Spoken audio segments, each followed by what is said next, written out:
안녕하세요. 뉴스반장입니다. 윤석열 검찰 독재 정권의 콜검들은 부끄러움도 쪽팔림도 없습니다. 최소한의 염치도 눈치조차 없는데요.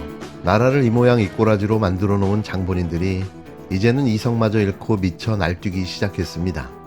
윤석열 대통령 부인 김건희 씨에게 명품백 뇌물수수 무혐의, 도이치모터스 주가 조작 무혐의로 면죄부를 내어줄 때는 침묵으로 일관하던 자들이 자신의 집단의 위기가 느껴지자 발끈하고 나선 겁니다. 서울중앙지검 중간간부 부장검사 33명이 검찰 내부망 2플러스에 성명을 올리면서 집단 행동에 나섰는데요. 여지껏 권력에 고개 숙이며 비위를 맞춰왔던 이들의 한심한 작태를 봐왔던 터라 이런 이중적인 모습에 육두문자가 터져나옵니다. 더불어민주당이 김건희 주가조작 사건을 무혐의 처분한 검사들에 대해 탄핵을 추진하자 차장검사들에 이어 부장검사들까지 반발하고 나섰는데요. 정말 개어이가 없습니다.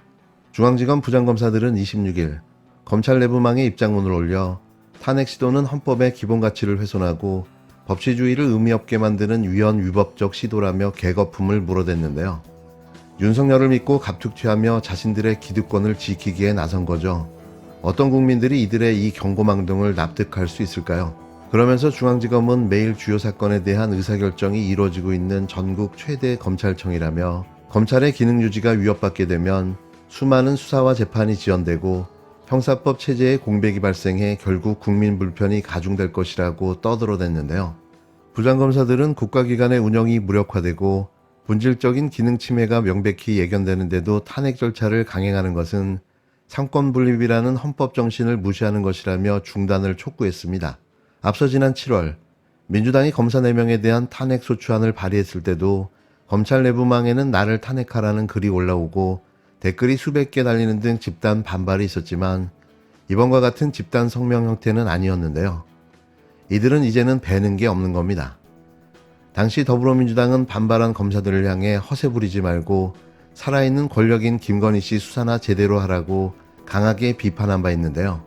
김건희 씨 수사와 관련해 검찰 지휘부가 모조리 잘려나갈 때는 한마디 항변도 못하더니 국회에서 비위검사들을 탄핵하겠다고 하니 권력자 수사를 들먹이며 민주주의와 법치주의를 논하는 파렴치함을 보여주고 있는 겁니다. 앞서 검찰이 휴대전화를 반납하며 김건희 씨를 이른바 출장조사했을 때나 주가 조작을 무혐의로 처분하면서 거짓 브리핑으로 논란이 됐을 당시에도 검찰 내부에서는 이문정 부장검사를 빼고는 별다른 비판이 제기되지 않았는데요. 권력의 비리에 눈 감고 자신들의 기득권과 권력을 지키는데 목숨을 걸고 있는 한심한 집단, 이런 정부기관이 과연 존재해야 할 이유가 있을까요? 매번 이야기하지만 해체가 답입니다. 박성재 법무부 장관, 눈에 뵈는 게 없는가? 윤석열 검찰 독재 정권의 장관을 하려면 기본적으로 무례를 장착해야 하는 것 같습니다. 안하무인이죠. 박은정 조국혁신당 의원이 오늘 오전 국회 법제사법위원회에서 최근 휴대전화를 교체했다는 윤석열 대통령 부부의 이전 전화 확보 방안을 물었습니다. 박 장관은 건들건들한 태도로 목청을 높이면서 영장을 청구해도 발부가 안 된다. 의원님보다는 제가 수사를 많이 했을 것이니 그렇게 부실 수사라고 함부로 말하지 말라고 대답했습니다. 박 장관이 검사 시절 무슨 대단한 수사를 그렇게 많이 했는지는 알려지지 않았습니다. 장관이라면 국민을 대신해 묻는 국회의원의 질의에 최소한의 예의를 갖춰야 합니다. 아무리 후배 검사 출신 국회의원이라고 하더라도 함부로 말을 해서는 안 되죠. 국민의 대표자가 국민을 대신해서 묻는 것이기 때문입니다. 임명권자가 건달 스타일이라 장관도 닮아갑니까? 박 장관은 국회에 관선 변호인으로 출석했습니까? 윤석열 김건희 부부는 국민들께서 국정기조를 바꾸라고 요구하자 뜬금없이 휴대전화를 바꿨습니다. 강에 버리거나 파쇄하면 증거인멸입니다. 윤 대통령은 그 전화로 해외 출장 중이던 장관에게 전화해 최혜병 사건 수사를 무마했습니다. 정치브로커 명태균 씨와 통화하고 메시지를 주고받았습니다. 압수수색 필요성은 차고 넘칩니다.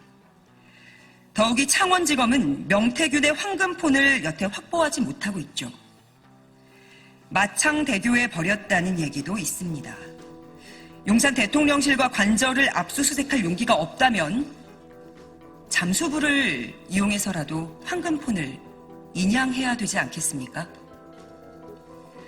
박은정 의원의 질문은 국회의 검찰 특활비 삭감의 항의성 사표를 낸 임세진 검찰과장의 사표 수리를 수리했는지에서 출발했습니다. 임 과장이 사표를 제출했다는 것은 당일 다수 언론이 보도를 했고 인사에 관여한 문제여서 당사자 혹은 검찰이 흘리지 않았다면 언론은 알 수가 없습니다. 박 장관은 사표를 수리하지 않았다고 대답을 했습니다. 그렇다면 법무부와 임 과장은 국회의 예산심의 내용에 반발하는 사표 쇼한 거 아닙니까? 국회를 상대로 쇼를 펼친 거라면 이는 심각한 공직기강 해이에 해당합니다. 사표를 수리하지 않으면 징계를 해야 합니다. 조국혁신당은 박 장관이 검찰의 명태균 게이트 수사를 엄정하게 지휘 감독하는지, 국민이 납득할 수 있는 결과를 내놓을 수 있는지, 그 결과에 어떻게 책임을 지는지 지켜보겠습니다. 국회에 출석한 박성재 법무부 장관을 향해 조국혁신당 박은정 의원이 윤석열 대통령 부부의 휴대전화에 대해 따져 물었습니다. 윤석열 대통령 김건희 여사 휴대폰 교체했다고 지금 나왔거든요. 중요한 증거인데 압수수색 못하면 이미 제출이라도 받아야 되는 거 아닙니까? 장관님 어떻게 생각하세요? 의원님 좀 죄송한데 다른 사람 휴대폰을 함부로 이미 제출을 해달라고 이야기할 수 있습니까? 아니 본인이 이미 제출을 하라고 검찰에서 요구하면은 법과 원칙 중요하게 생각하는 대통령 부분인데 내놓지 않겠습니까? 아니, 대통령 통화 내용에 전화기에 무슨 내용이 있는지도 모르는데 그냥 필요하다고 내놓으라고 하면 그게 정당합니까? 압수수색 하세요 그러면. 압수수색 사유가 있어야 하죠. 압수수색 사유가 없습니까? 무슨 사유가 있습니까? 이 대통령 휴대폰, 이 대통령 부부에 대한 휴대폰에 대한 압수수색 사유가 없다고 그 지금 정도 법무장관 의원님 말씀하십니까? 말씀하시는 내용으로 압수수색 영장 청구하면 영장 발부 안 될 겁니다. 네. 수사 그렇게 하시면 부실 수사라고 국민적 비난 받습니다. 그리고 의원님보다는 제가 수사를 많이 했을 겁니다. 의원님 그렇게 부실 수사 함부로 말씀하시지 마세요. 부실 수사라고 나중에 비난 받으실 거라고요. 책임지셔야 됩니다. 법무부 장관으로서. 법무부 장관 책임집니다. 책임지십시오. 윤 대통령 부부가 명태균 씨 파문을 계기로 새 휴대전화를 개통한 사실이 알려졌는데, 그렇다면 한때 명 씨와 연락을 주고받은 부부의 옛 휴대폰을 확보해야 하는 것이 아니냐고 물은 건데요. 박 장관은 윤 대통령 부부와 공적 대화가 담겼다는 명태균 씨 전화기에 대해선 검찰이 다양한 방법으로 찾고 있다고 답했습니다. 검찰 출신 의원에 맞서 수사 경력까지 거론하며 설전은 한동안 이어졌는데요. 하지만 여당 내에서도 윤 대통령 부부 수사 없이는 국민적 의혹이 해소되긴 어렵다는 목소리가 나왔습니다. 같은 날 MBC 라디오 김종배의 시선집중에 출연한 유승민 전 국힘당 의원은 휴대폰도 다 증거라며 그 안에 텔레그램이고 뭐고 다 남아있는 것이 아닌가, 잘 보관하고 계시다 검찰에 제출하셔야 한다고 윤 대통령 내외를 향해 쏘아붙였는데요. 조국혁신당은 즉각 후배 검사여도 국민을 대표해 묻는 질의에 최소한 예의를 갖추라고 박 장관의 태도를 비판하면서 검찰 수사를 지켜보겠다고 경고했습니다. 더불어민주당은 대통령 부부의 휴대전화를 증거로 보존해달라고 청구하는 방안을 검토하고 나섰는데요. 보다 이렇게 개뻔뻔한 정부는 진짜 처음 봅니다. 대놓고 증거인멸까지. 역시 검찰 출신 대통령답습니다. 국민의힘 당원 게시판에 진은정 변호사의 모친, 부친, 시부모, 딸까지 등장해서 9월부터 12월까지 2달간 집중적으로 900여 건의 게시글을 올렸다고 주장합니다. 입에 담기 조심스럽지만 진은정 변호사의 가족이 올린 것으로 의심받는 글, 그 내용을 잠시 읽도록 하겠습니다. 건희는 개목줄 채워서 가둬놔야. 김건희, 전광훈 똥개들이 발악하는군요. 보수 정권 역사상 이런 미친 영부인이 있었나. 김건희, 개 육갑 떨지 마세요. 등입니다. 진은정 변호사의 남편인 한동훈 대표는 가족들이 이런 글을 올렸냐는 기자의 물음에 대답을 회피하고 도망가다가 런동훈이라는 조롱을 받고 있습니다. 마침 장해찬 전 최고가 이번 의혹의 몸통을 진은정 변호사라고 지목까지 했으니 이젠 진은정 변호사가 직접 나설 때가 된 것 같습니다.